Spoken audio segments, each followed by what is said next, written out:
welcome you to the very first episode of the Ideation Corner.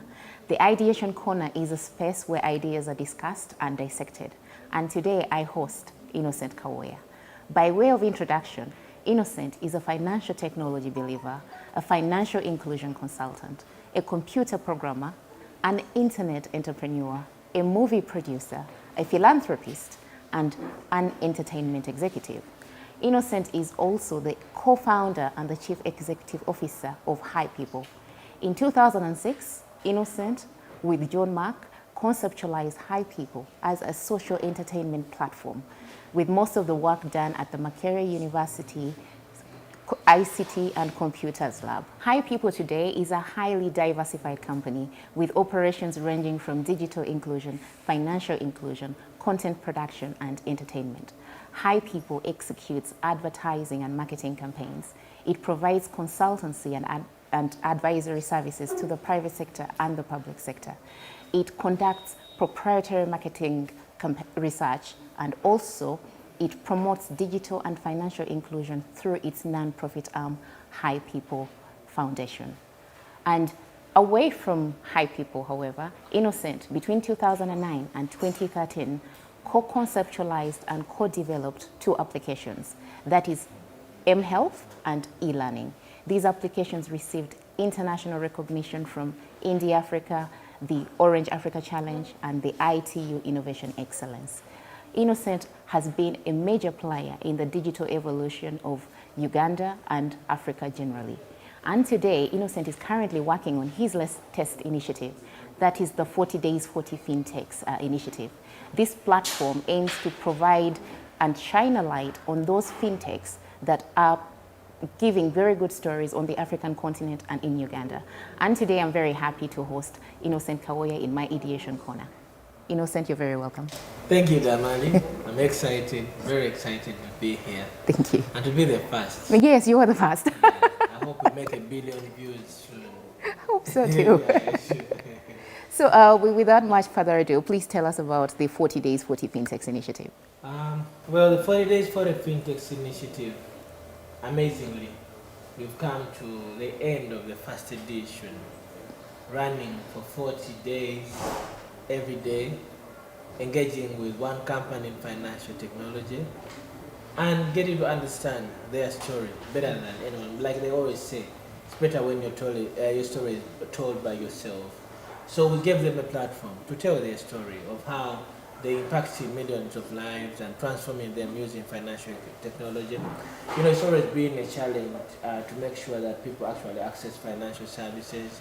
Now, financial technology came in, and I'm one of the best beneficiaries of financial technology. I'll tell you, for example, I got my first ever loan on a mobile payment, mobile lend product, for example, ever in my life. So I'm like, okay, now I'm also eligible for getting a loan anywhere in the world. So I mean, we've engaged players in finance, those that are providing utility services, those that are helping farmers get better ways of managing their money and getting payments, those that are helping people in trade, cross-border trade and all that kind of stuff.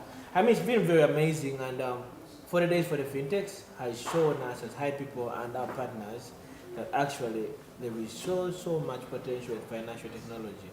And I one time said this, I think in Europe, and I told someone that the biggest and next disruption of technology is going to be in financial inclusion, and it's going to come from Africa. And many chances others might come from Uganda. Yeah. That's good. Yeah. So how did you come up with this idea? How did you decide that this is the place and I need to focus on this? Well, for example, when you do some little reading, I'm a beneficiary of the internet. Maybe I should be having a PhD from internet, for example, or two, because I've read everything on internet. I've read every code. I've learned PHP, MySQL, HTML, everything.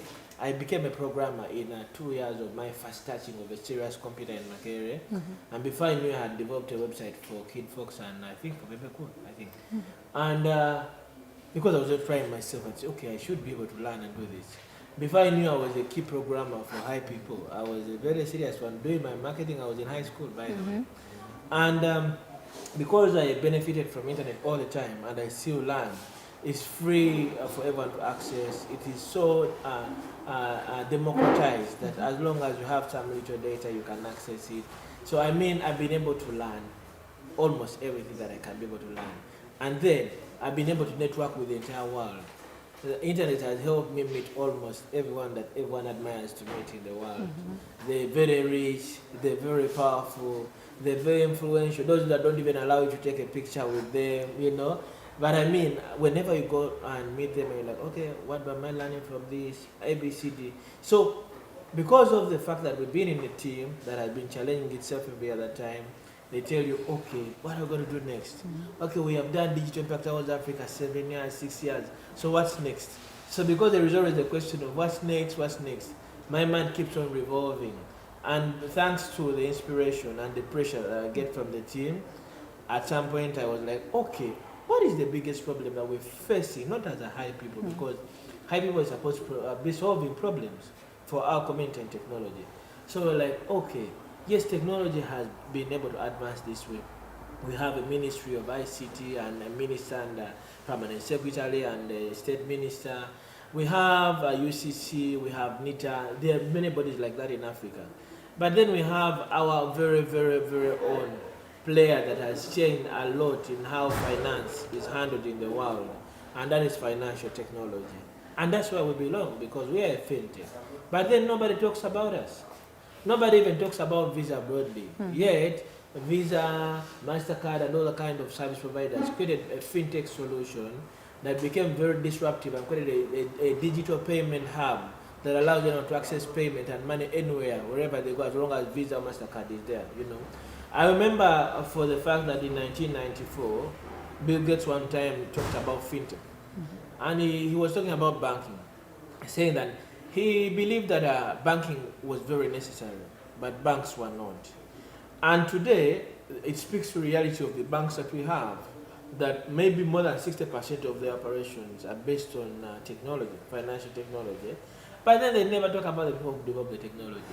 So we're like, okay, so when will we ever become better brands? HiPipo has been blessed by God to become a brand that stands out in any other fintech sector, in any other dialogue around fintech. HiPipo will come out like maybe like any other Google, any other Facebook, any other MTN, any other Vodafone.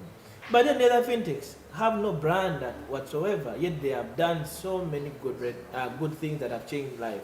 So I was like, okay, now the plate should become a bigger one. We should create one only for us that are in fintech. And every year, we should talk about only our story, so that no one feels insecure, no one feels like, oh, they are going to steal my idea, you know. So, and that's what has been happening. You can't imagine all the giants in fintech, guys like Pegasus, Yo Uganda, Craft Silicon, Bionic, yeah, all of them that have been a part of the 40 days have all been coming and saying, oh, we are glad there is a platform like this, where we feel very free to talk about our ideas, where we feel like we belong to this same circle. And imagine who is spearheading this is a fintech like us, and they're saying we should have your story. When you're telling your story, let's not write, say it, so that everyone knows, oh, you're the ones who started this.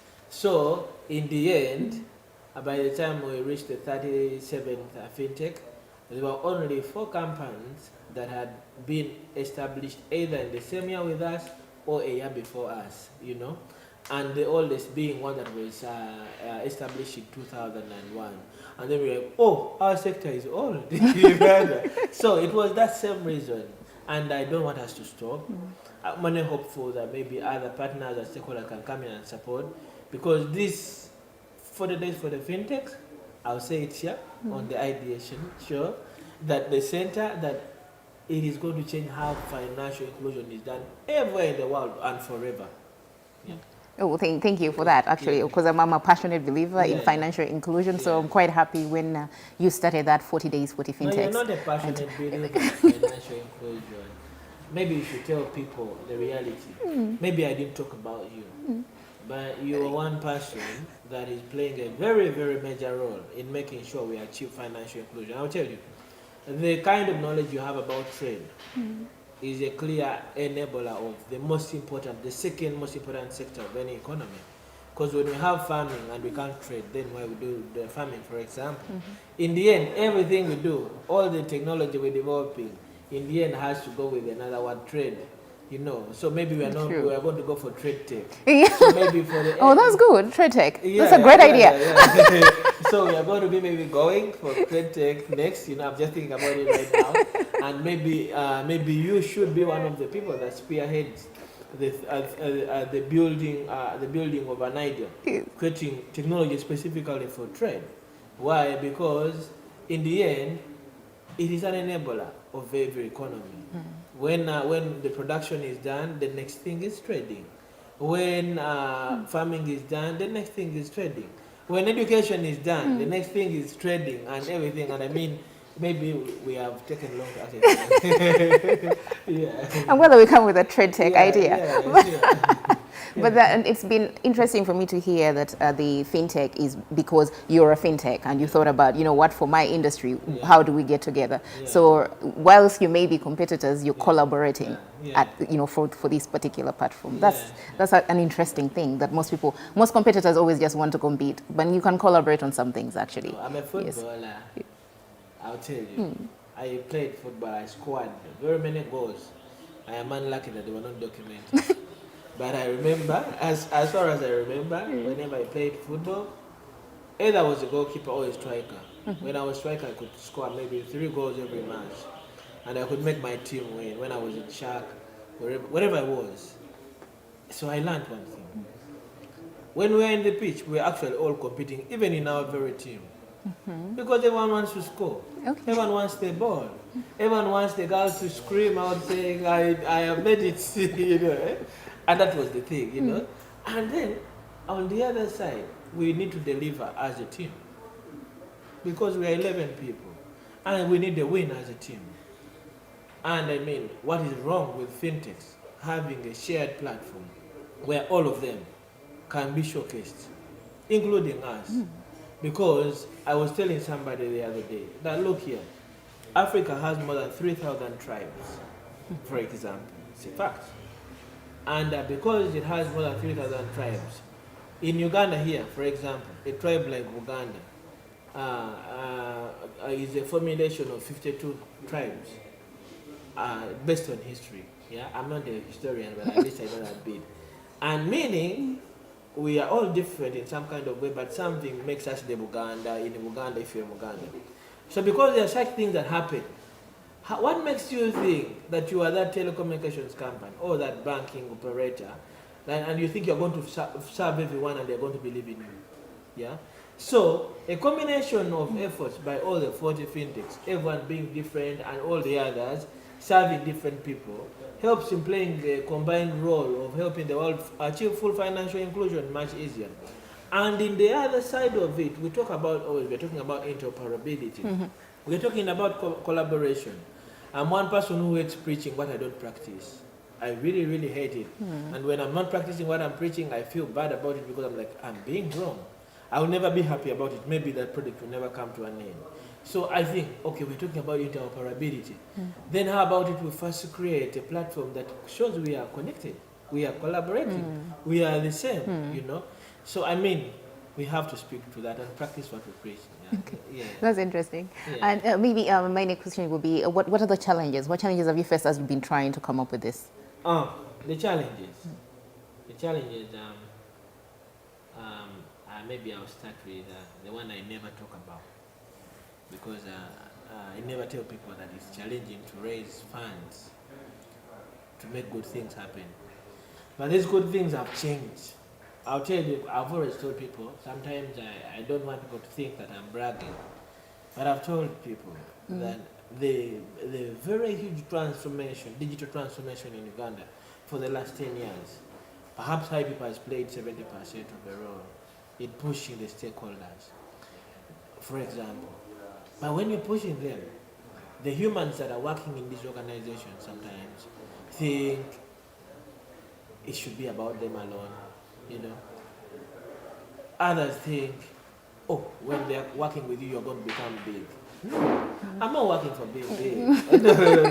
No, like I'm not working for that. I am working for making sure we make a difference for our society. So, in the end, those humans, our fellow humans, end up hindering development. So, even when you want to make sure something are done, even when you want to get funding, because you have to go to the same human beings, and they don't believe in making a difference. So, that has been a very big challenge. It's the same challenge for all the fintechs. Actually, it's one of the reasons why we said we should have this platform. Because as HiPipo and as myself, as Innocent, I've been able to endorse maybe more than 15 fintechs in Africa, and they have gotten funding, maybe $500,000, maybe more than $1 million. And I didn't endorse them because I had the commission, but rather because I believed in what they do. And I'm like, okay, these people are doing good, please support them, you know. I believe I can still play the same role, and we can use our HiPipo opportunity to make sure that when we find one, we tell their story. And that's what we've been doing. For all the 40 stories we've been covering, we make sure each one of them, for example, gets 8 stories, news stories. Everyone is on TV.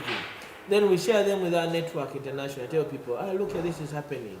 You know what happened? On day 17, we had an engagement, and on day 17, True African got business from South Africa because we showcased their story. Yeah, I saw them. They signed an agreement. They were bought. Yeah. Exactly, in 3 days.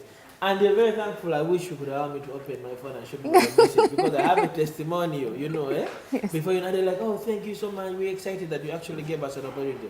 But I mean, it's just the beginning, because we all know we have not even done anything, because we know the challenges are much bigger than what we've been able to do. But the success of the 40 days for the fintechs has clearly shown us that we actually can do much better every single day. So I want to go back to the point you said at the beginning, where you said the digital evolution, or the financial, the massive breakthrough is actually going to come from the African continent, which I like. So in the last 40 days and the 40 fintechs, what are the key fintechs that you've seen that have, you know, kind of opened your eyes? Maybe I might not mention the fintechs. Because it's a conflict? No, because for the good of the initiative that is just 1 year. Oh, yes, you don't want to show favorites. Okay. No, I don't want them to think we are doing credit scoring. Okay, sure. But then I am one person who always wants to make sure everyone becomes better. I'll tell you, for example, for the fact, fintechs like Pegasus have really played a very noble role in making sure things change about integration of payments, banks. If you don't mind, can you give us a brief on what Pegasus is for the viewers who don't? I'll tell the viewers, for example, utility payments like National Water. These are the guys that started that, you know. They innovated, clearing and doing away with those many branches of payment for utilities for National Water. And they said we should ease this. We should make sure we have a digital banking solution. And I mean, who has not been impacted by that? I pay for water at 3 a.m. in the night in the comfort of my bed. I mean, they went ahead to do the same thing for Umeme, you know. I mean, that to mention but a few, but they have really done great. Guys like Yo Uganda, they have also done so much, and they're doing a lot in agriculture. The same way I mentioned about True African, that good. Guys like Craft Silicon, they are one of the very few fintechs that have also understood that they have to be human. And you know what they did? They set up Craft Silicon Foundation, you know. Besides all the technology they know, they said, okay, Craft Silicon as a foundation should help in making sure we teach the next generation. And you know what they do? They have a coach, a bus in Uganda. They have one in Nairobi, in Westland. It moves every day to go and teach people in the communities, you know. So how thankful can we ever be to such people, you know, because they would have their money and eat it. After all, they're not a big brand that people are going to be demanding, what have you done for corporate us? CSR. Yes. They're not, They're not the usual big, major, they're not Pepsi, to say, for example. But I mean, they have gone ahead to do such things. And I've been international platform speaking. For example, last year I was at the FinTech Connect conference, and I was telling everyone, my job is to humanize technology. In the end, I want to make sure, yes, I know the technology, I do the programming, but I want to tell people to understand that this technology is for us humans. That when you have issues and you need a doctor, and there's an application called My Doctor, and it's able to get you access to a doctor that you would never meet in your life, then technology is saving your life. And then, in the end, people will begin connecting the dots, because so many say technology is taking away job and opportunities. But I will testify to that. HiPipo is coming into the game has inspired thousands of youths in Uganda to become, to create startups, to become self-employed. So can you say that that is taking away employment, for example? Probably inspiring employment. Exactly. But maybe going back to the fintechs, because I have been one of those people who's been watching the 40 Days, 40 Fintechs, and half the fintechs, more than half actually, I think only 4 fintechs that you featured I knew about. The others I didn't know. And I'm in the space, I'm in the financial space. I love technology, I read things, but I had no idea about all these other people doing all these great things that are impacting people. So what do you say that the fintech sector needs to do more? Well, the fintech sector has to wash their plates. They have to clean their bedrooms. They have to make sure their house is organized. Each of them. Our role is to make sure we check every compound, every home, and we tell them, please clean up. Because many of them are still thinking maybe they are not worth being where others are. Many of them are still struggling because in the end they want to be brands. And maybe some support comes because you are understood, because people can listen to you, because you're a brand to reckon with, you know. And they are supposed to make sure they invest so much in understanding new and emerging technologies. For example, we've been talking about modular and interoperability. There are many technologies that are happening, and they could help them, first of all, cut costs of development. Secondly, help them into creating very amazing disruptive innovations. And then the third thing is, they are supposed to kill those fights. I have experience, I've been in the music industry, and I know what the fights have been to the industry. They hinder growth for so many reasons, because people are believing it should be about me every time. No, it cannot be about HiPipo every time. Yeah. So for the same reason, all the financial technology providers, the same way we are trying to agitate for bankers, for mobile network operators, for all digital financial service providers, to create open APIs, to create open access to their facilities, their financial facilities. The same way we're telling NIRA, we should create an open API so that we can be able to access information and do integrations easily that are eligible and also trusted, you know. They should also open up their minds. They should stop thinking that it's about them, because in the end you cannot serve all of us. Yeah, we will make choices maybe because you have a fancy menu. I will say I'm going to deal with Damali because the first time I met her, she was impressive, because she has understanding that I don't find with any other person, yet you have the better product. So the thing is that they should make sure that we leverage the chances that we have, like the 40 days for the fintechs, and think collaboration. Think saying, okay, how do I plug in into the other solution? How do I make it better, you know, and also make something of it? And in the end, the sector will grow and become a little bit faster in adapting with international standards. Okay. Yeah. So you can see you're preaching collaborate to compete. Yeah, That's important. Exactly. Exactly.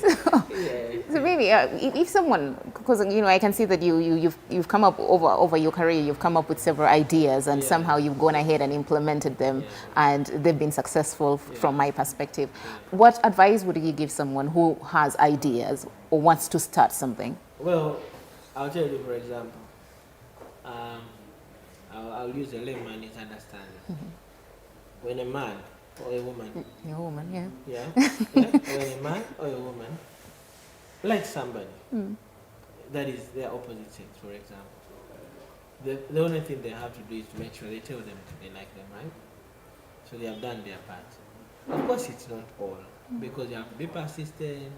You have to make sure you do so much work. Some ladies, now when someone finds a woman like Damali, they need to have maybe a lot of understanding. Maybe they have to go and do a PhD about human beings. Not because she's complicated, but because you will be challenged every day, you know.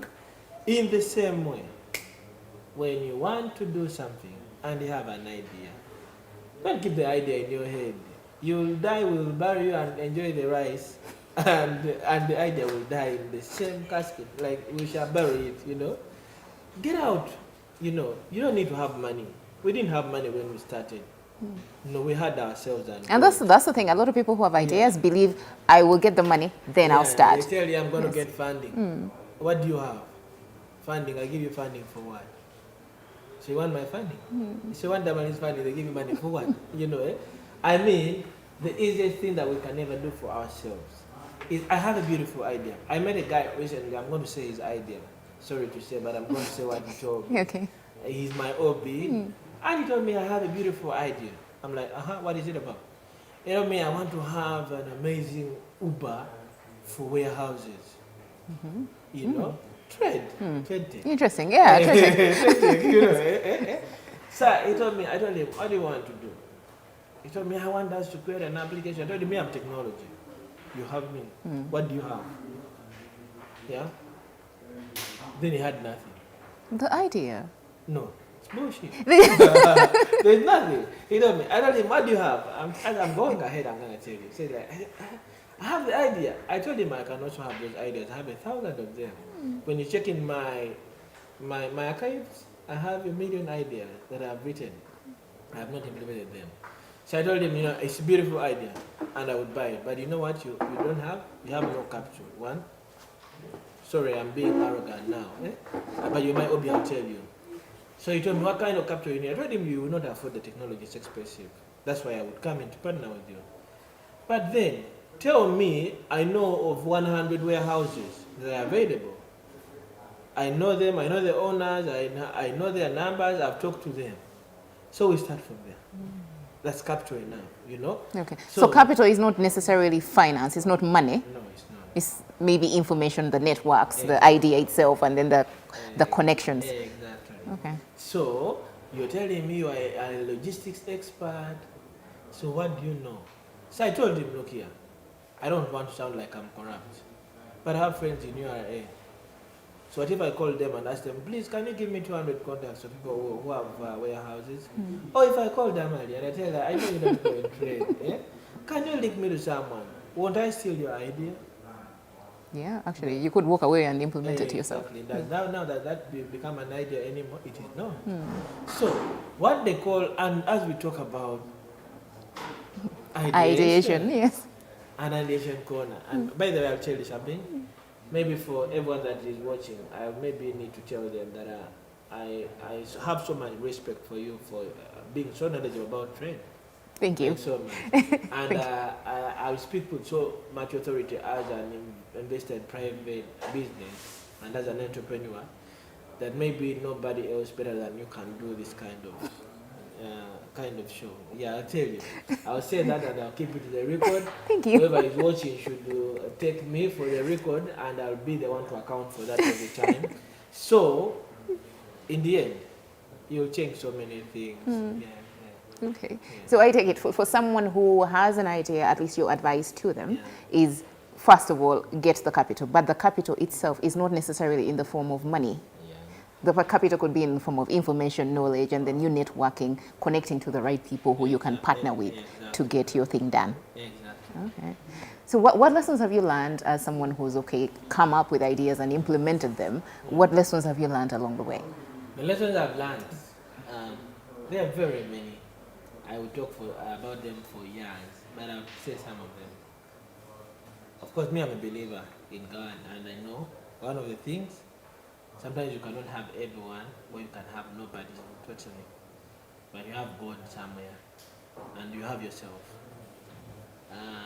In the process of building, to be something and somewhere, you will have to cry one day, or 2 days, or many times. And it's humans that will make you cry, because not everyone will believe in you. I'll tell you, for many reasons, I have seen that those that make it, fall, not because of the stories that motivation speakers say. I'm not one of them. They fall, me have fallen, Maybe you might have to sleep on the street one day when everyone doesn't have any idea. Maybe you might have to stay homeless, if it means you staying there. At least I'm telling you from my personal experience. Maybe you might have to give up on everything else and have no second option, and make sure all you believe in is what you have. That's the choice I made. I gave up on anyone that could ever think they could employ me. I always tell people arrogantly that you cannot employ me. I'm not one of those materials you can employ. I know I can be like 50 employees in one place, one at a time, you know, but I cannot afford. Why? Because every single day when I see even Damali retreating, one thing that I've worked on, I get excited because I am feeling like I made it in life, you know. But they don't stop believing that you can make it again and again and again and again. But I mean, you'll have to cry. You'll have to reach that point when you feel like you have lost everything. But if you're this kind of person that thinks, I should put one of my legs this side, I am going to start up my company when I am 45, you'll find when my daughter is a CEO at 16, you know? And then you'll be like, how did he make it? Because I told her not to wait for that. Of course, it's beautiful for people to be employed, especially in private and public sector, because they help us do the regulation, they help us structure in the nations and economies. But even for those different people, even when you're employed, you must have an opportunity to build your own personal portfolio, even at your job. And if you want to make sure you build it, just know your friends are going to fight you. Just know they're not going to believe in you. Just know we are going to be very few who believe in you because I believe in everyone. I know everyone can make it in life. But then just know you're going to cry. Just know if you're not willing to spend, I'm not talking about money alone, everything of you, yeah, you will never make it. I tell you, if you're not willing. Yesterday I was watching a video. It's called Joel Austin. Joel Austin. Yeah, I don't watch him so much. I'm a Catholic, so but he's a smart man, very smart. So I was watching him, and he was saying, "Oh, sometimes the window closes. Yeah, the window closes. Of course, when it closes, it doesn't mean that God has closed all of them for you. But if Damali was supposed to be a leader that we look at or look out for in trade all around the continent, and she hears every day some voice telling her, you should go and do this, and she doesn't follow that voice. And that voice is so silent in you and tells you, that voice will run away one day. And when that voice runs away, that window has closed. It doesn't mean you don't have others, but I mean, sometimes there's that time when you hear, like, I happened to lecture and tutor in Makerere when I was in my vacation, yeah? So I saw so many things happening. But the day when I heard a voice telling me, stop teaching here, go, yeah? I didn't even think about it again. The only thing I did, I told my mom, I'm not going back. She's like, how are you going to live here? I'm like, oh, I will survive. I'll work without money. If I have internet, I'll stay home and work for mom. I have a laptop. Yeah? And I can never regret. Like, seriously. Yes, I served and it made a difference for many. But I'm happy that I'm making a bigger difference for the world. Yeah. True. Actually, now you've reminded me to go back to your beginnings, Yeah. i.e. at Makerere University, Yeah. in the ICT and Social Sciences Computers Lab, Yeah. where you developed, that's where you studied the HiPipo thing. What would you tell those students who are at Makerere University? Because, you know, when you're a student, you tend to have a lot of ideas, and somehow they're killed when you start work, when you start employment. Yeah. So what would you tell those students to keep their ideas alive? Well, you know, students, and even all of us alike, sometimes we have ideas, but like I said, some ideas are not really solving any problem. Even if it is one.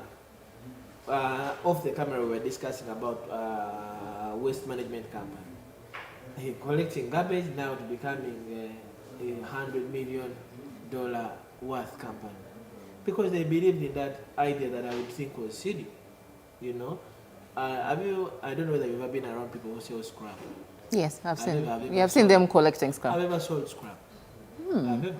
That should have been in your bio. I should have. Let me mention other things. So that, because it is Damali's show, yeah, I'm going to say things that I've never said anywhere in my life. Yeah, I'll tell you, for example, I sold scrap, and I learned something. Not because we didn't have what we needed at home, but I needed to have some independence when I was 9 years. When I was in I was in P3. Still, I was 9 years. So were you collecting the scrap and then you sell it to the... Yeah, to the guys that were having the little money, yeah? And I feel so proud about it because the things made me the me I am today. Yeah, you've been hustling since 9 years. Yeah, I've been, but let me go back to tell you when I was 9 years what happened. So when I was 9 years, we were at an assembly one day at Molly and Paul, and then they announced that our prefects, those who want to be prefects, should submit. And then I realized the last post they read was head boy. Then I was like, what? Head boy. When I went back home, I said I want to be the head boy. You know what happened? I told my dad, even my mom, I told them I want to be the head boy. So my dad helped me in writing my application. I told me, why do you want the head boy? I told him, I want that. So I took my application, and there was a big battle in the staff saying it can't be. And somehow God allowed it that I should be one of the contestants. I remember Nicholas was in P2, and he was one of the 37 people that voted me. And Nyombi Steven, he's a brother to me. I've known him all my life. He won with a very, very serious majority vote. And I was made head boy for 3 days. Yeah. Okay. For having tried. Yes, for winning with my 37 votes, you know. So, because I was made head boy for 3 days, till date, that inspires me. I'm so proud of that story that I'm sure I was a head boy in P3, you know. But because I thought about it, I felt like I could be, and I went and did that. Now, what problem was I solving? The problem I was solving today was that I wanted to show all the other guys around that, look here, we can be, you can be, you know. From that day, actually things changed in the school and all the other schools around. Guys come and they're P4, P5, and they try. Of course, many of them don't win. But I mean, I tried. So you have your idea and you're in Makerere. Do as much research and make sure it solves one problem. Don't solve 20 problems, we can't afford. But if it does, don't get tired of people telling you you will not make it. Don't get frustrated because I've told you your idea is not nice. You know, Don't believe me because maybe sometimes I tell you because I want you to be better. You know, I remember there's a lady I met called Vicky. She came to my office one time at night. She was telling me I can make HiPipo music. I would become the best things. So we had the 2 hours discussion. I rubbished her, literally, trying to see what she can be. So she got angry. And then because of the things I told her, she managed to get a good job. Because she learned from me. So after that, she told me, you're very bad. I came and you didn't even feel like you were talking to a woman. You told me I didn't have any clue. But yes, I wanted to give you a job. But I wanted you to be understanding of where you were going. Then at last she told me, but I got a job thanks to the things you told me. I'm like, huh? So, you know, because she had a good idea, but she wasn't solving any problem at HiPipo. So she understood that she should solve a problem somewhere, and she's employed there, I think, now for 5 years. Okay. Yeah. So that's good. So your biggest advice to, say, any students who are currently at university who have their wonderful ideas, one, they should stay at it. They should make sure they're trying to solve at least one problem, not trying to do everything. And then they should not listen to people who tell them that their ideas are silly. They should just still pursue it. They should not listen to people like that. They should. There are many like me. The difference is that me, I help you build. Okay. So maybe my last question is going to be around, because usually the biggest problem, at least from the outside looking in, for people who usually have ideas and implement them, is the initial funding. How do people go around that initial funding, or at least trying to do some things that don't require funding? Initial funding? Yeah. The seed capital. Yeah, the seed capital. It's a behavior that is just growing in Africa. Let me talk about the Ugandan point of view. We are 15 years. Yeah? We only first got funding during our 14th year. Whoa. For the last 15 years, you only got funding in the 14th year of operations. And as we ended the 14th year, like I think 5 days towards the end of the 14th year, that's when we first got funding. But the company has been growing. globally. We've been influencing different people, making voices that actually change so many organizations, so many economies. What do I mean? It doesn't mean we've not been making any money, but we had to walk our talk from the word go. Yes, we had the ideas. I remember there was time, the story I've been talking about it so much in the 4 days for the fintechs. One time we needed computers for HiPipo, 2009. I went to every bank, about 11 banks. The last one I went to was Baroda, asking for a loan, and no one was giving us a loan. Only 9 million or something. And then what happened was I got angry. And I was like, who controls these banks? I said, the governor. I said, let me write to him. I went and sat on my computer, typed a letter, went to post office, paid, delivered one at Bank of Uganda. It took months, I even forgot about it. Before I knew the governor was looking for me. Who are you? You know, who told you to write this letter? And they all thought someone told me. But it was within me because I thought they should do something about entrepreneurs and young innovators like me.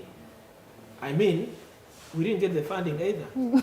Yet he sent to look for me alone. They sent about four those big Bank of Uganda vehicles just look for a layman like me, you know, eh? But I mean, I was so inspired by the action of the governor that even by his rating and his rank, he thought it was very important to address my problem and get me to understand, oh, this is like this is like this. We understand the challenge. Maybe as a bank, we should do something as a central bank, you know. And even that alone has been motivation for me, you know. And I'll be, okay, people will listen. Not everyone will, but someone will one day say, oh, let them in, you know. I'll tell you for many reasons I've been able to interact with people, amazing people like Professor Maggie.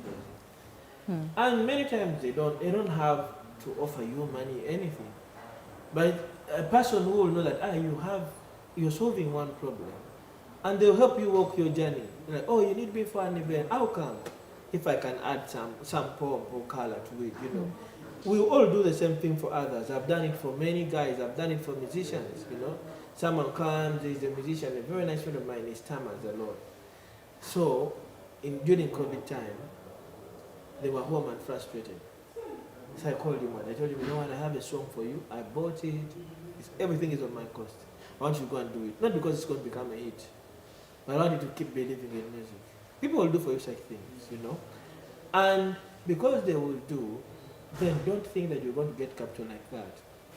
We are doing our job to make sure that maybe in the next 5 or 10 years, the next startups can be able to have a fund that can help them have capital, you know. For us, we didn't get that chance. We got ours at the 14th year, you know. Many others don't. But then it doesn't make you think that you should give up. Because most of the big and most successful stories, for example, Google story.